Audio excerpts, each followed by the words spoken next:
करते हैं, जिस जिस स्थान पे भी हम बैठे हैं उस स्थान को प्रणाम कीजिए, अपने इष्ट देवता का ध्यान कीजिए, एंजल्स का ध्यान कीजिए, और जितनी भी एंटिटीज, पॉजिटिव एंटिटीज इस समय ब्रह्मांड में विचरण कर रही हैं, उन सभी का आवाहन कीजिए कि वो आए और हमारे सेशन में हमारे साथ विराजमान रहें। अपने मन ही मन, भीतर ही भीतर अपने सारे इष्ट देवता का, गुरुओं का, स्वयं अपने आप का भी आभार व्यक्त करते हुए, नमन करते हुए हम आज के सेशन की शुरुआत कर रहे हैं। सुलोचना नायक जी, मेरी आवाज क्यों स्लो आ रही है आपको? सभी को तो ठीक आ रही है। मैम शायद बहुत स्लो आ रही है। आपका फोन आया होगा कोई। सुलोचना जी, आप डिस्कनेक्ट करके दोबारा से ज्वाइन कर लीजिए उसको, ऑडियो। मैं अपनी तरफ से यहाँ बिल्कुल ठीक वॉइस आ रही है और सभी को ठीक आ रही है। आप एक बार देख लीजिए। मैम एक बात बोलना चाहूंगी, अगर कोई भी मोबाइल से कनेक्टेड हुआ है, अगर कोई कॉल आती है तो बोलने वाले की आवाज उसको कम सुनाई देगी। इसके लिए आप ऑडियो को डिस्कनेक्ट करें, रिकनेक्ट करें, मतलब तब आपको ठीक आएगी। ओके, अब आप सब प्लीज म्यूट कर लीजिए अपने आप को म्यूट कर लीजिए और कोशिश कीजिए कि खुद ही स्थिति को वहां हैंडल करें, क्योंकि अगर बहुमत में सबको आवाज क्लियर नहीं आएगी तो फिर उस पर एक्शन लिया जाता है, लेकिन एक सिंगल का अगर प्रॉब्लम है तो उनके यहाँ से ही प्रॉब्लम होगी। कल आप सबका इनिशिएशन हुआ, कल सब आप एंजल वर्ल्ड में गए, दीक्षित हुए, आपको ब्लेसिंग मिली आर्च एंजल मेटाट्रॉन के माध्यम से। माँ आदि शक्ति के जो ज्वाला थी, जो ऊर्जा थी, वो आपके साथ थी। और आज से हम अपनी एंजल से मिलने का जो विधान है वो शुरू कर रहे हैं। हमारे इंद्रधनुष में 7 रंग हैं और सूर्य की भी 7 रेस होती हैं। वैसे तो हमारा जो एनर्जी पुंज है एक ही है, यूनिवर्स एक ही है, और हम सब उसी से उत्पन्न हुए हुए सारे जीव हैं, प्राणी हैं, हम सब भी एनर्जीज हैं। हमारी बॉडी में भी इसी तरह का एनर्जी पुंज है, लेकिन बहुत सारे एनर्जी पुंज की हम चर्चा नहीं करते। 7 मुख्य एनर्जी जो साइकिल्स हैं, चक्रा जिन्हें हम बोलते हैं, हम उन्हीं की चर्चा करते हैं। और उन्हीं चक्रास में जो सबसे हमारा मुख्य चक्रा है, मूलाधार यानी रूट चक्रा, आर्चएंजल यूरियल उसी को रिलेट करती हैं रेड कलर की एनर्जी के साथ। रेड कलर क्या है? हमारे जीवन का ऊर्जा है, और हमारा मूलाधार भी हमारे जीवन की ऊर्जा है, प्राणिक शक्ति है। अगर यही शक्ति हमारी कहीं पे स्टक हो जाती है, ब्लॉक हो जाती है, तो हमारा सारा शरीर जो है वो बिल्कुल निढाल हो जाता है, लेजी हो जाता है, कोई भी अंग अच्छे ढंग से काम कर नहीं पाता, क्योंकि एनर्जी का फ्लो कहाँ है? नीचे से ऊपर की ओर होता है। तो हमेशा जो भी कुंडलिनी भी जागृत होती है तो वो नीचे वाली एनर्जी को ही जागृत किया जाता है। जितनी भी एंजल्स हैं वो अपने अपने गुणों को अपने अपने माध्यम से हमें सिखाती हैं।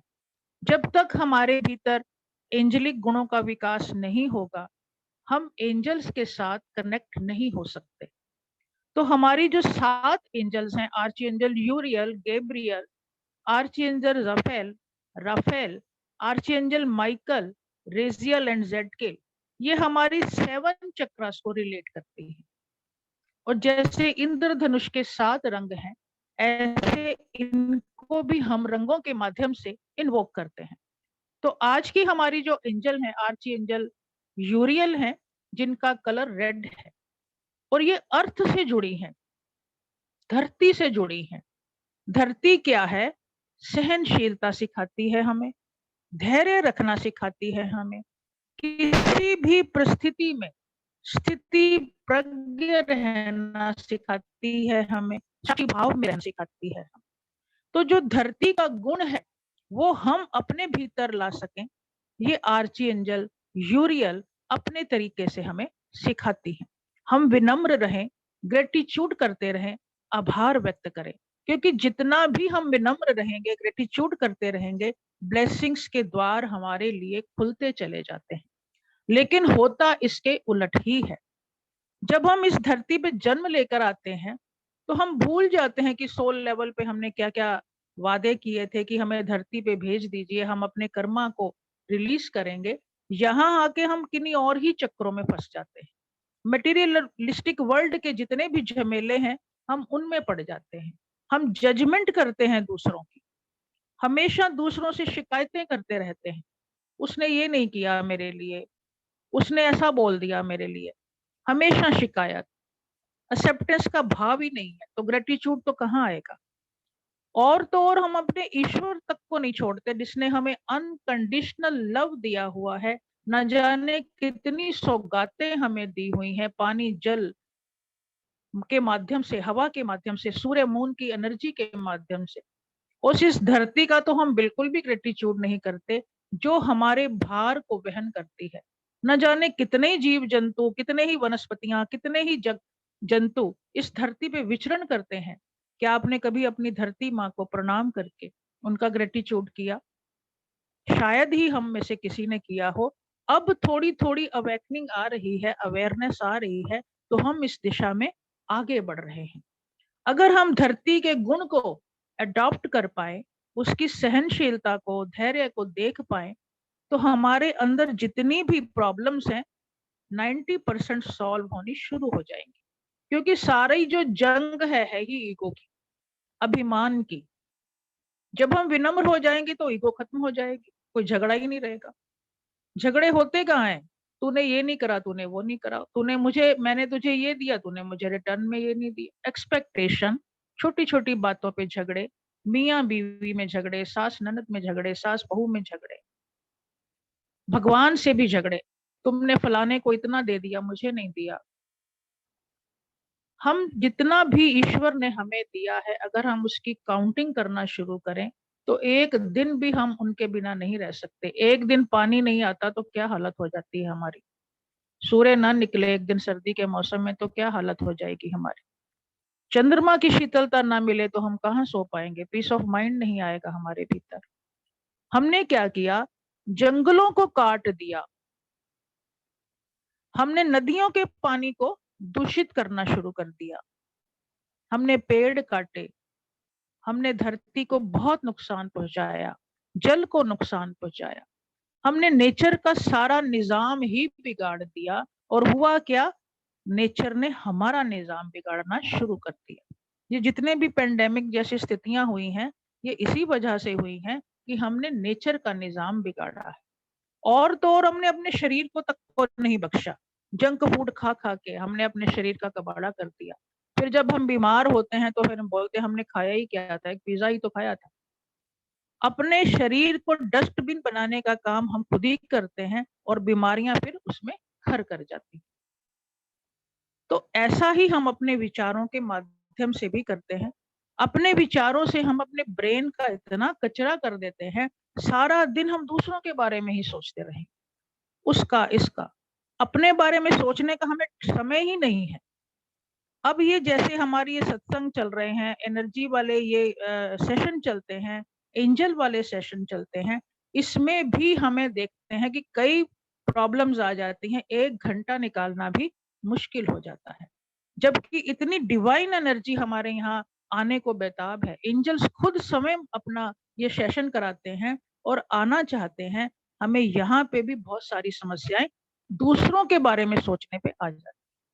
हम ये नहीं कहते कि परिवार के बारे में ना सोचें, लेकिन फालतू के व्यर्थ के थॉट से हम अपने आप को अगर आजाद रखेंगे तो हमारा माइंड क्या है, डीक्लटर रहेगा, उसमें कचरा नहीं भरेगा। इसीलिए शांत रहना, मौन रहना ज्यादा अच्छा रहता है। जितना हम अपने विचारों को कंट्रोल करते रहेंगे, जितना ही हम अपने विचारों को साधते रहेंगे, उतना हमारा जीवन सुधरता रहेगा, उतना ही हमारे से एंजल कनेक्ट होती रहेंगी। क्योंकि एंजल्स को पसंद नहीं है ज्यादा वाद विवाद करना, शोर शराबा करना, ज्यादा ऊंचे तेज स्वरों में गाने सुनना या म्यूजिक सुनना या न्यूज भी सुनना जो बुरी बुरी खबरें देते रहते हैं। एंजल्स को बिल्कुल भी पसंद नहीं है। आर्चेंजल यूरियल हमें क्या सिखाती हैं? ग्राउंडेड रहना सिखाती हैं, विनम्र रहना सिखाती हैं। ये हमारे अंदर ब्रिलियंट आइडियाज को डेवलप करती है। जब भी हम कभी फंस जाते हैं किसी चीज में, हमें समझ नहीं आता ये करें या वो करें, तो आर्चेंजल यूरियल को जब हम इन्वोक करते हैं, वो हमें आइडियाज देती है, वो हमें क्लियर कट थॉट कराती हैं कि आप ये कर लीजिए। जब भी कोई आइडिया हमें सूझ ना रहा हो, तब हमें इन्वोक करना चाहिए आर्चेंजल यूरियल को। वो हमें रास्ता दिखाती है। हमारा जो जीवन है कोई एक जीवन नहीं है, हमने बहुत सारे जीवन लिए हुए हैं। इस पृथ्वी पे आने से पहले, इस जन्म में आने से पहले भी बहुत सारे जीवन हमने लिए होते हैं। और हर जीवन में कई तरह के डर, कई तरह के फियर फैक्टर हमारे साथ टू बी कंटिन्यू चलते रहते हैं, कैरी फॉरवर्ड होते रहते हैं। कुछ चीजें, अनुभव हम इस जीवन में भी करते हैं, कुछ हमारे पास्ट जीवन से भी आती है। एक अननोन फियर कई बार हमारे जहन में आता है और हम कारण भी नहीं ढूंढ पाते कि ये फियर फैक्टर आया कहाँ से। अगर हम डीप डीप डीप मेडिटेशन में जाके देखें, तो हमें इस कहानी समझ में आएगी कि कहीं ना कहीं ये हमारे जीवन में घटना घटी होगी, तभी ये फियर फैक्टर हमारे साथ आया है। कई बार अनवांटेड स्थितियां हमारे जीवन में आती है, महिलाओं के जीवन में तो आती ही हैं। किसी ने टच कर दिया बॉडी को, बुली कर दिया या फिजिकल अब्यूज हो गया, तो एक गिल्ट कॉन्शियसनेस डेवलप हो जाती है। और ये कई बार इतनी डीप रूटेड हो जाती हैं गिल्ट कॉन्शियसनेस, कि सुसाइडल प्रवृत्तियां भी बन जाती हैं। बहुत से फोन आते थे मेरे पास जब हम पहले सेशन करते थे कि फलां का बचपन में ऐसे कुछ मिसयूज हुआ उसकी बॉडी के साथ, फिजिकल अब्यूज हुआ, तो उसने फिजिकल अटेम्प्ट किया सुसाइड करने का। तो हमने उसे समझाया कि ये कोई अंतिम हल नहीं है। अपनी बॉडी को जो ईश्वर ने हमें दी है, भगवान ने हमें दी है, बॉडी लेवल पे अगर आपके साथ कुछ हुआ है तो उसको खात्मा करके आप इस गिल्ट से निजात नहीं पा सकेंगे। आप लेट गो कीजिए, फॉरगिव कीजिए, आगे के लिए उन घटनाएं आपके जीवन में ना हो, ऐसी स्थितियां क्रिएट कीजिए और अपने मन को प्योरिटी की ओर लेके जाएं। थॉट क्रिएट करें कि जो भी हुआ बॉडी लेवल पे हुआ, आत्मा तो आपकी शुद्ध है ना, आपकी तो कोई गलती नहीं थी ना। तो इस तरीके से बहुत सारे विचारों को हम थॉट क्रिएट करके उनको गाइडेंस दे सकते हैं। जब हम आर्चेंजल यूरियल को इन्वोक करते हैं, तो आर्चेंजल यूरियल हमारे भीतर उन सारे डरों से मुक्ति पाने के रास्ते हमें बताने लगती हैं। तो आर्चेंजल यूरियल कहती हैं, जब आप उनसे इन्वोक करके बुलाते हो, कि जब भी आप मुझे बुलाएंगे तो मैं आपकी हेल्प करूं। बस आप क्या करें, अपने विचारों के प्रति अटेंटिव रहें, पढ़ते रहें कि आपके कौन से विचार आपके लिए अच्छे हैं, कौन से विचार आपके लिए अच्छे नहीं हैं। जो विचार आपके लिए काम के हैं, अच्छे हैं, उन्हीं विचारों को रखें, बाकी विचारों को दूर कर दें। आपको सेल्फ ऑब्सेसिव होने की जरूरत नहीं है। ऐसे कई बिलीफ पैटर्न पालने की जरूरत नहीं है जो आपके लिए नुकसानदायक हो। सहज सरल रूप से अपने जीवन को जिएं और उन सारे बिलीफ पैटर्न को रिलीज कर दें जो आपकी बीमारी का कारण बनते हैं। कई बार हम अननेसेसरली थॉट क्रिएट कर लेते हैं और हेडेक होके बैठ जाते हैं, अभी इतना सोचा माइग्रेन ही हो गया हमें तो। बच्चों की पढ़ाई के बारे में सोच सोच के हम परेशान हो जाते हैं।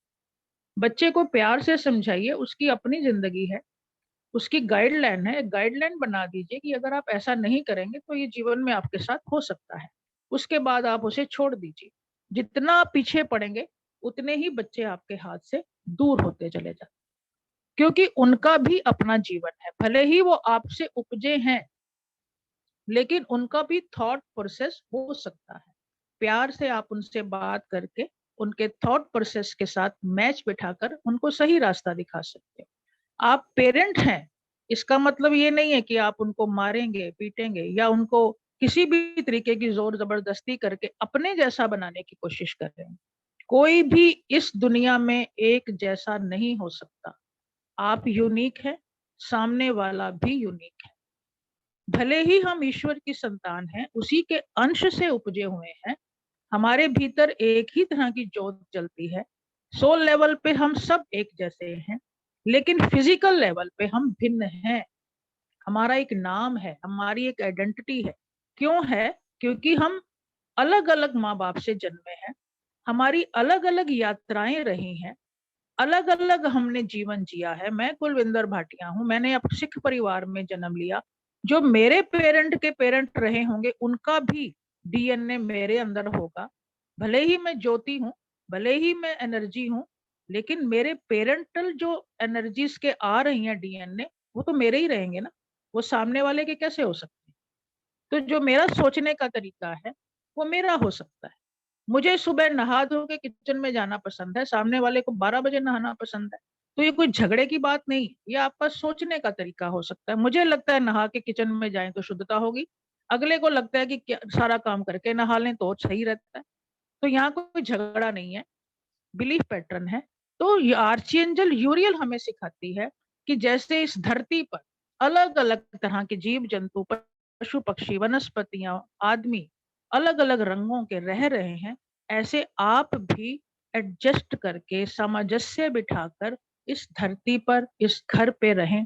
सभी को जीने का अधिकार है, सभी जिए और एक स्फूर्तिवान जीवन जिए। आर्चएंजल यूरियल को लेजी लोग पसंद नहीं, वो कहते हैं कि हमेशा स्फूर्तिवान रहें। जो लोग काम को टाल देते, कल कर लेंगे, अभी रहने दीजिए ना, 10 मिनट आगे बढ़ा दीजिए ना सेशन को, क्या हो गया 10 मिनट में, क्या फर्क पड़ेगा। 10 मिनट में बहुत सारा समय का नुकसान होगा, ये भी आप नोट कर लीजिए। एक एक क्षण की कीमत है। एक सांस हमारी आती है, दूसरी आएगी कि नहीं आएगी इतना भर तो हमें पता नहीं। तो 10 मिनट तो बहुत दूर की बात है। जो है अभी है, जो काम करने की ठान ली सो ठान ली। तो आर्चएंजल यूरियल कहती हैं कि अगर आपको आर्थिक रूप से संपन्न होना है, मेंटली ग्रो करना है, फिजिकली फिट रहना है, इसके साथ ही स्पिरिचुअली भी ग्रो करना है, तो आपको हार्डशिप करनी होगी, मेहनत करनी होगी, स्फूर्तिवान बनना होगा। टालम टोल की जो नीति अपनाएंगे तो सारी चीजें आपकी इम्बैलेंस होती चली जाएगी। अक्सर हम शिकायत करते हैं कि हमारी समृद्धि रुक गई। मैंने तो 40 दिन का प्रोग्राम बनाया था, लेकिन मैं 8 बजे उठी, तो मैं आज कर नहीं पाई। चलो कल कर लें, 2 दिन का इकट्ठा कर लेंगे। आप एक समय का भोजन खा के रात्रिकालीन भोजन को बिल्कुल अवॉइड कर ले, अगले दिन सारे दिन का एक साथ खा लेंगे तो क्या हालत होगी आपकी। तो इसी तरह जो काम जैसा है, जैसा सिस्टम है, सूर्य रात को नहीं उग सकता, दिन में ही उगेगा। चंद्रमा रात को ही उगेगा, ये तय है। जो नेचर का निजाम है वही आपकी बॉडी का भी निजाम, ऐसे ही आपके कामों के भी निजाम। जो जब करना है वो करना है। जब आपका एग्जाम 9:30 बजे होना तय है तो 10 बजे तो एग्जामिनर आपको एंटर नहीं करने देगा ना। तो आर्चेंजल यूरियल उन्हीं लोगों के साथ जुड़ती हैं जो मेहनती हैं, जो स्फूर्तिवान है, जो हमेशा एनर्जेटिक रहते हैं, अपने काम को टालते नहीं है, भले ही कोई भी स्थिति आ जाए, जो काम करना है करना है। तो आर्चेंजल यूरियल से हम क्या सीखते हैं? विनम्र रहना, स्टेबल रहना, रिलायबल रहना। परोपकारी तो होना ही है, लेकिन विश्वसनीय होना भी बहुत जरूरी है। कोई आप पे फेथ कर सके, निसंकोच आपसे अपनी बात कह सके, ये वाले गुण भी आर्चेंजल यूरियल हमें सिखाती हैं। इसके साथ ही हार्डशिप करना हमें सिखाती हैं, मेहनत करना सिखाती हैं, क्योंकि इनका रिलेशन हमारे रूट चक्रा से है, मूलाधार से है, जो 4 पत्तियों वाला लोटस है। एक पत्ती हमारी फिजिकल है, एक मेंटल है, एक हमारी इमोशनल को बिलोंग करती है, एक स्पिरिचुअल ग्रोथ को बिलोंग करती है। सारी चीजें हमारी क्या है, इनके रूट कहाँ है? धरती से जुड़े हुए हैं। और धरती हमें धैर्य रखना सिखाती है, जल्दबाजी नहीं करनी, सिस्टमेटिक अपने काम को कीजिए, ईमानदारी से कीजिए, और सबके साथ सबका विकास लेके चलेंगे तो आर्चएंजल यूरियल की ब्लेसिंग हमें हमेशा मिलती है। ये गुणों का विकास करने से हमारा जो रूट चक्र है हमेशा शाइन करेगा। कुंडलिनी जागृत करने में हमें एक्स्ट्रा प्रयास नहीं करने पड़ेंगे, और हमारी जब इमोशनल रूप से ग्रोथ होती है तो मेंटल लेवल पे ऑटोमेटिकली ग्रोथ होनी शुरू हो जाती है। जब इमोशनली हम फिट रहेंगे, मानसिक रूप से स्वस्थ रहेंगे, तो स्पिरिचुअल ग्रोथ होना तय है। स्पिरिचुअली हम तभी ग्रो नहीं कर सकते क्योंकि हमारा मन उथल पुथल है, हमारे मन में ग्रीफ चलते रहते हैं, सोरोस चलती रहती है, हम हमेशा दुखी होते रहते हैं। आज तो मेरे साथ ये हो गया, वो हो गया, दुख दुख दुख। उस सब को लेट गो करके अपनी स्पिरिचुअल ग्रोथ में आगे जब बढ़ेंगे तो आपकी फिजिकली बॉडी शाइन करेगी ही, फिट एंड फाइन रहेगी ही। तो ये तय है। तो आज हम जो मेडिटेशन में आर्चएंजल यूरियल से अपने इन चारों तरह की ग्रोथ के लिए प्रार्थना करेंगे कि आए और हमारी इस ग्रोथ में हमारी सहायता करें। तो दीपिका जी, क्या हम लीव करें और दोबारा लॉग इन करने के लिए बोल दीजिए। ठीक है, आप म्यूट हैं, आप ठीक म्यूट है, हैं। ठीक है मैम। सभी एक बार फिर दोबारा से कनेक्ट होंगे। मैं इस सेशन को एंड कर रही हूँ। सभी दोबारा से इमीडिएट आ जाएं ताकि हम मेडिटेशन कर सकें बिल्कुल। और आर्चएंजल यूरियल की ब्लेसिंग ले सकें। तो लीव करें।